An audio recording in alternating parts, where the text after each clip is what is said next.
참 고마우신 하나님 아버지, 오늘 이 아침에도 감사를 드립니다. 사랑하는 예수님, 저희가 길을 잃지 않고 오늘도 방황하지 않고 주님께서 말씀하신 곳으로, 주님께서 가리키는 곳으로 온전히 따라가며 성령님의 이끄심을 받을 수 있도록 인도하여 주시옵소서. 우리가 죄인으로 태어났지만 예수님에 의해서 구원받은 새 생명을 얻은 새로운 삶과 또 사명과 고난을 부여받은 그런 복된 존재로서 오늘 하루를 살아갈 수 있도록 도와주시며, 또한 이 생명의 빵을 먹음으로써 우리의 영과 육이 더욱더 강건하여지고, 또한 성령의 사람으로서 온전히 주의 일을 하는, 하나님의 일을 하는 그런 예수님의 손과 발이 되게 하여 주시옵소서. 모든 영광 오늘 하루도 예수님께 올려드리기 원합니다. 우리를 구원하신 예수님의 이름으로 기도드립니다. 아멘. 안녕하십니까, 선한제자교회 성도 여러분.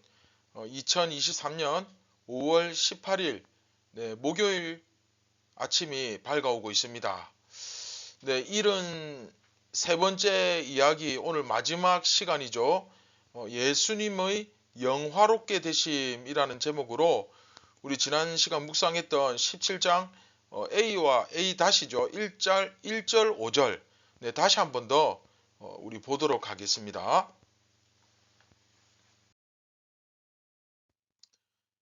예수께서 이 말씀을 하시고 눈을 들어 하늘을 우러러 이르시되, 아버지여, 때가 이르렀사오니 아들을 영화롭게 하사 아들로 아버지를 영화롭게 하게 하옵소서. 아버지여, 창세 전에 내가 아버지와 함께 가졌던 영화로서 지금도 아버지와 함께 나를 영화롭게 하옵소서. 아멘.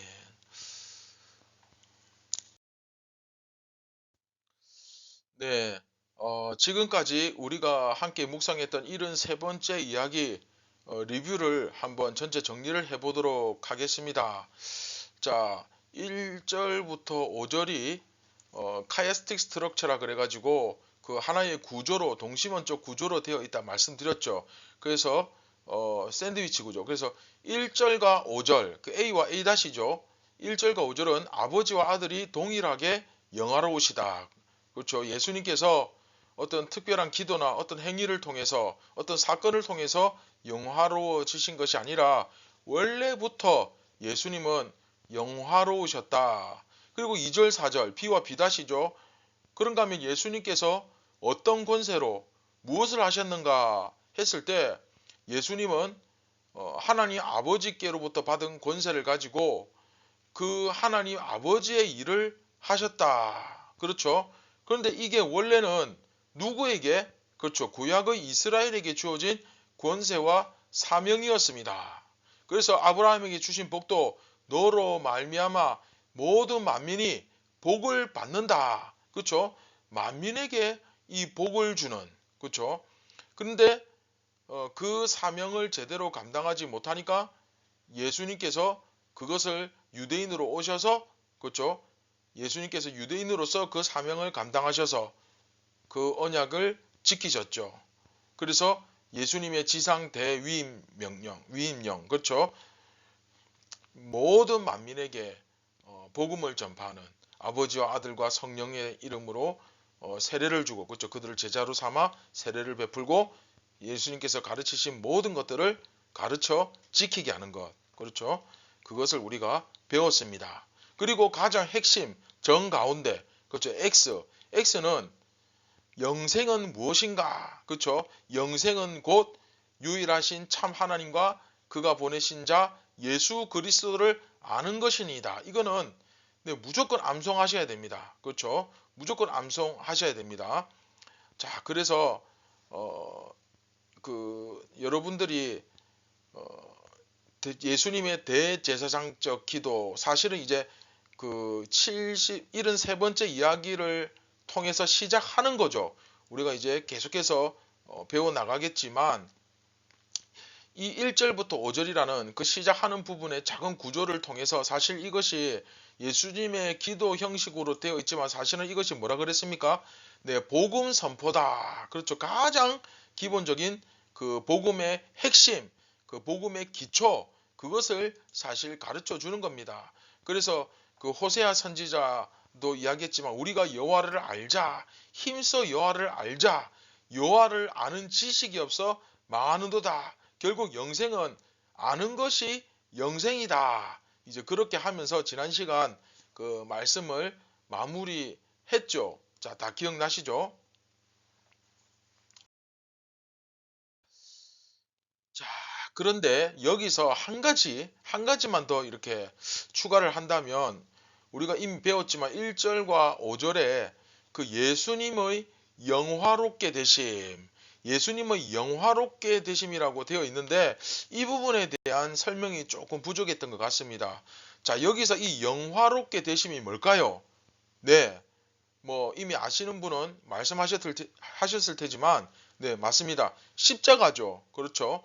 요한복음에서는 예수님이 십자가를 지심으로 영화롭게 되셨다. 혹은 영광스럽게 되셨다. 예수님의 십자가가 영광이죠. 그렇게 선언을 합니다. 즉 바로 이 사건, 어떤 사건입니까? 십자가. 그렇죠? 십자가를 통하지 않고서는 그 영광도 있다 없다? 네, 없다. 십자가를 통하지 않고서는 영광도 없다라는 사실을 요한은 계속해서 강조합니다. 사람들이 보기에는 가장 비참한 죽음이 십자가 아닙니까? 그 당시에 가장 비참하게 죽는 처형, 그 사형 제도가 십자가죠. 그 비참한 십자가가, 그렇죠? 그 십자가가 모든 사람들을 공포에 벌벌 떨게 하는 그런 심벌이었습니다. 상징이었죠. 그런데 지금 십자가는 그런 공포의 아이콘을 차에도 걸어두고 목에도 걸고 그렇게 합니까? 아니죠. 지금은 십자가가 사랑의 아이콘으로 완전히 바뀌었죠. 그렇죠. 이 십자가의 능력이죠. 그 비참한 십자가가 만민을 다스리는 권세를 얻는 영광스러운 그런 자리가 된 겁니다. 이해되십니까? 모든 사람의 죄를 위하여 대신 죽으시는 그 사랑, 믿는 자건 안 믿는 자건 모두가 십자가를 좋아하죠. 바로 그 십자가, 그 사랑이야말로 하나님, 그러니까 성부와 성자와 성령의 영광이었다 하는 겁니다. 이해되시죠? 모든 사람의 죄를 위하여 대신 죽으시는 그 사랑, 그렇죠?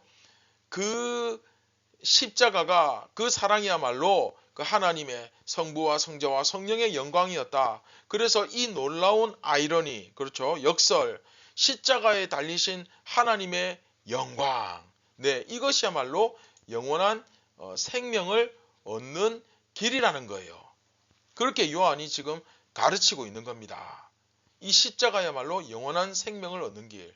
그렇기 때문에 우리는 예수님의 모습을 깊이 묵상함을 통해서, 자, 첫째 뭐라고요? 예수님의 모습을 우리가 말씀을 통하여 깊이 묵상함을 통해서, 첫째, 그 예수님의 모습을 통해서 하나님의 영광을 보고, 첫째 하나님의 영광을 보고, 두 번째 그 영광을 깨닫고, 그리고 마지막 세 번째 그 영광의 길로 나도 예수님처럼 나아가려고 노력해야 됩니다.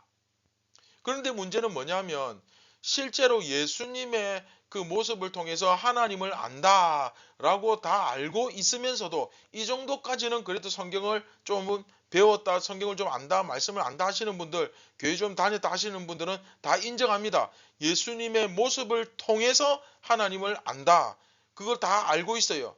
예수님의 모습을 통해서 하나님을 안다라고 알고 있지만 문제는 예수님의 모습을 통해서 하나님을 알려고 하지 않습니다. 예수님을 통해서 하나님을 알 수 있다고 다 그렇게 알고 있는데 그럼에도 불구하고 예수님을 통해서 하나님을 알려고 하지 않습니다. 결국 무슨 말이냐면 예수님의 그 십자가를 지는 모습으로 우리는 하나님께 가까이 나아가려고 하지 않는다는 겁니다. 그러면 하나님께 영광 돌리기 위해서는 어떻게 해야 된다고 하느냐 하면 부자가 돼야 된다. 이 세상에서 성공해야 된다. 잘 돼야 된다. 혹은 높은 자리에 올라가야 된다. 유명해져야 된다. 성공해야 된다. 이렇게 이야기하는 경우가 많죠. 그렇죠? 자, 여러분 5월은 또 공교롭게도 참 이게 가정의 달이고 또 어린이날도 포함되어 있죠. 그런데 주일학교나 가정에서 우리는 이 어린아이들에게 어떻게 가르치는지 한번 잘 돌아보았으면 좋겠습니다. 그렇게 이야기하는 경우가 있지 않습니까? 네가 사회에서 잘 되어야 된다. 네가 세상에서 성공해야지. 좋은 학교 가야, 좋은 직장을 가져야, 또 어느 정도 유명해지고 네가 부유해져야 하나님께서 영광 받으신다. 뭐 이런 식으로 혹시 그렇게 가르치시는 분들이 뭐 아직까지도 있는지 모르겠습니다. 네. 그러나 중요한 것은 예수님께서는 그렇게 하지 않으셨다는 사실이죠. 이게 중요하죠. 그렇죠? 우리가 그렇게 하는 데는 뭐 나름 설득력이 있죠. 그렇죠? 생각해 봐라. 네가 높은 자리에 올라가서 많은 사람에게 영향력을 끼치고 네가 그런 자리에서 예수님의 영광을 전하면 그러면 예수님께서 영광을 훨씬 더 잘 받으시지 않겠느냐. 네가 그냥 무명의 사람일 때보다 힘없는 그런 약자일 때보다 굉장히 유명한 사람, 유명한 가수나 배우나 정치인이나 공인이 되어서 예수를 믿으라 그러면 복음 전하면 얼마나 그게 큰 영향력이 있겠느냐. 뭐 그렇게 말할 수 있는데 상당히 논리적으로는 맞는 말인 것 같은데 네, 다 맞는 말 같죠? 자, 실제로 BTS나 축구선수 메시나 뭐 손흥민 이런 사람들이 복음을 전하면 그게 저보다는 훨씬 더 영향력 있어 보이지 않습니까? 그런데 거두절미하고 딱 한 가지 시간 관계상 딱 한 가지 문제가 여기에 걸리죠. 다른 거는 뭐 그러려니 하고 넘어갈 수 있지만 딱 한 가지 문제가 걸립니다. 그게 뭡니까? 예수님은 그렇게 안 사셨다는 것입니다. 예수님은 그렇게 살지 않았어요. 뭐 다른 이유도 많겠지만 가장 중요한 이유, 예수님은 그렇게 안 사셨다. 그거밖에 없습니다. 이게 가장 중요한 이유고 굳이 이유를 대자면 바로 이 한 가지 이유입니다. 네, 물론 또 이렇게 제가 전하면은 또 이걸 오해해가지고 김민수 목사는 예수 믿는 사람은 잘 살면 안 된다더라. 절대 부자 되면 안 된다더라. 또 이렇게 오해하시는 분이 계실까봐 제가 미리 말씀드립니다. 물론 그리스도인들이 잘 살면 안 된다. 뭐 부자가 되면 안 된다. 유명한 사람 되면 안 된다. 그런 말 아닙니다. 또 오해할까봐 제가 말씀드리는 거예요. 그리스도인들이 부자가 될 수도 있고 또 뭐 권력자가 될 수도 있고 또 뭐 유명한 사람이 될 수도 있겠죠. 하지만 중요한 거 이겁니다.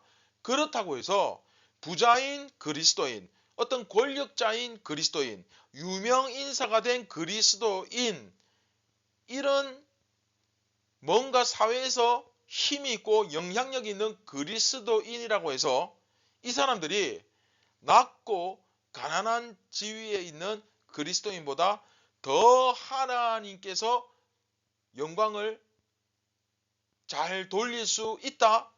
더 하나님께 영광을 잘 돌릴 수 있다. 더 영향력 있는 복음을 전할 수 있다. 그게 아니라는 겁니다. 이해되시죠? 우리가 유명하건 무명하건 아무 상관없습니다. 그래서 무명한 자 같으나 유명한 자요. 가난한 자 같으나 부유한 자로다. 할렐루야. 이 영적 신비를 깨달아야 됩니다. 자, 한번 생각해 보세요. 성경에서 특히 우리가 지금 배우는 요한복음에서 하나님께서 어떤 사람을 통해 영광을 받으셨습니까? 날 때부터 맹인, 그쵸?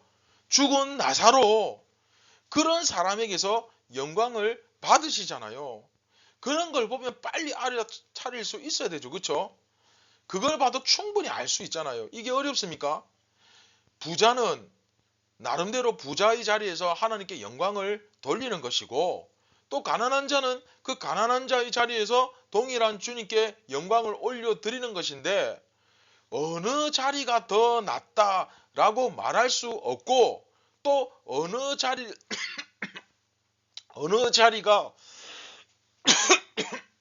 죄송합니다. 어느 자리가 더 하나님께 영광 돌리는 자리다라고 말할 수 없는 거죠. 그걸 왜 우리가 감히 주제넘게 우리가 그걸 정합니까? 그렇죠. 하나님께서는 어떤 자리든지 상관없이 동일하게 그 영광을 받으십니다. 그런데 이 사실을, 이 진리를 사람들은 잘 안 받아들이는 것이 현실 아닙니까? 우리가 이 가정의 달을 맞이해서 특별히 우리의 자녀들에게 정말 오늘 말씀을 우리가 깊이 생각하면서 그런 마음을 좀 품어야 할 것 같습니다. 우리가 좀 우리 아이들에게 새로운 이야기를 좀 해야 되지 않을까요? 세상이 늘 이야기하는 그런 세상 이야기와는 다른 우리 예수님의 이야기, 그렇죠? 그 이야기가 우리 이야기고 그렇게 될 줄 믿습니다. 그런 예수님의 이야기를 세상과 다른 세상의 이야기가 아니라 교회의 이야기를, 하나님의 나라 이야기를 우리 자녀들에게 우리가 할 수 있어야 되지 않겠습니까?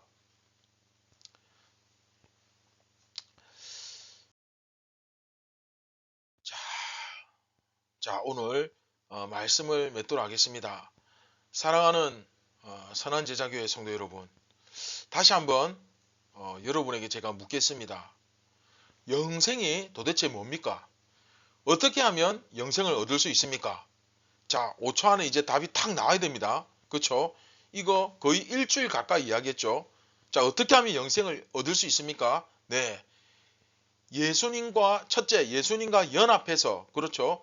예수님을 통해서 하나님을 아는 것이 영생입니다. 그러면 이제 우리가 예수님과 연합, 우리가 지지난주까지 한참 설명했죠. 지난주까지. 그리고 이번 주, 그렇죠? 그 예수님을 통해서 아는 것, 연합과 아는 것, 이 두 가지 제가 설명한 것이 아니라 성경에서 충분히 말씀드렸습니다. 그래서 이걸 합치면 뭡니까? 결국 예수님을 통해서 뭐 하는 것? 내 하나님을 아는 것이 영생이다. 이걸 좀 더 풀어서 이야기하면 우리는 예수님의 모습을 통해서 삼위일체 하나님이 예수님의 모습을 통해서 삼위일체 하나님이 어떠한 영광을 가지신 분인지 이것을 온전히 깨달을 수 있다 없다? 있다. 그게 바로 뭡니까? 십자가의 영광이다. 그 십자가로 말미암아 온전히 세상에 드러난 사랑의 영광이다. 바로 그 말씀하는 거죠. 중요한 건 이거죠. 나는 얼마나 그 예수님의 뒤를 따라가고 있는지, 정말 나는 얼마나 그 예수님의 뒤를 따라가고 있는지, 예수님의 뒤를 따르는 척하면서 결국 세상을 따라가고 있는 건 아닌지 한번 돌이켜 보았으면 좋겠습니다. 그런가 하면 두 번째, 나는 그 뒤를 따라가는데 따라가기를 정말 진심으로 기뻐하면서 따라가고 있는가? 나는 정말 그 뒤를 따라가기를 진심으로 기뻐하고 있는가? 한번 반성해 보시고, 그리고 우리 그 신앙의 후배들, 또 우리 자녀들뿐만 아니라 그 여러분들을 통해서 예수님을 소개받고 여러분들을 통해서 예수님을 믿게 된 여러 신앙의 후배들에게 이런 그 복음의 가치관, 진정한 진리, 그렇죠? 예수님의 십자가가 진정한 영광이다 라고 말할 수 있는 참된 신앙의 선배, 참된 신앙의 모범으로 거듭날 수 있기를 주님의 이름으로 축원드립니다. 정말로 이러한 삶을 통하여 진정한 열매 맺는, 그렇죠? 열매 맺지 못하는 가지는 다 어떻게 된다 했습니까? 네, 이미 다 아시죠? 열매 맺는 예수님의 참 제자가 되기를 주님의 이름으로 축원드립니다. 할렐루야. 네, 다 함께 말씀을 기억하시면서 우리 함께 기도하겠습니다. 참 고마우신 예수님, 오늘도 저희가 예수님과 온전히 말씀과 기도 가운데 연합하기를 원합니다. 성령님, 이 시간 우리의 마음 문을 활짝 여오니 주여, 이 시간 성령님 우리 안에 들어오셔서 그 성령님과 더불어 예수님과 연합하기를 원합니다. 주님과 더불어 먹고 마시기를 원합니다. 이 시간 저희의 마음의 문을 엽니다. 우리 삶의 진정한 주인이 되어 주시옵소서. 오늘 하루도 예수님과 연합하여 그 주님의 주님께 영광을 올려드리며, 또한 우리가 그 열매를 기뻐하며 고난 가운데 동참하며 열매를 맺는 참된 예수님의 제자, 하나님의 자녀가 되게 하여 주시옵소서. 주님, 그럼에도 불구하고 우리는 너무나 어리석고 부족합니다.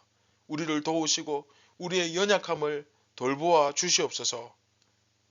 우리를 구원하신 예수님의 이름으로 기도드립니다. 아멘.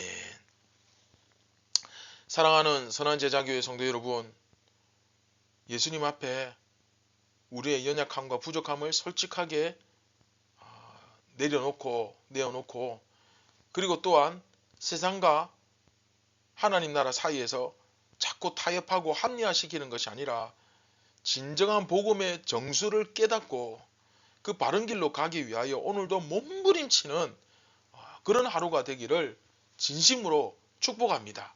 오늘 하루도 주님께서 십자가에서 이루신 그 놀라운 승리를 누리시기 바랍니다. 감사합니다.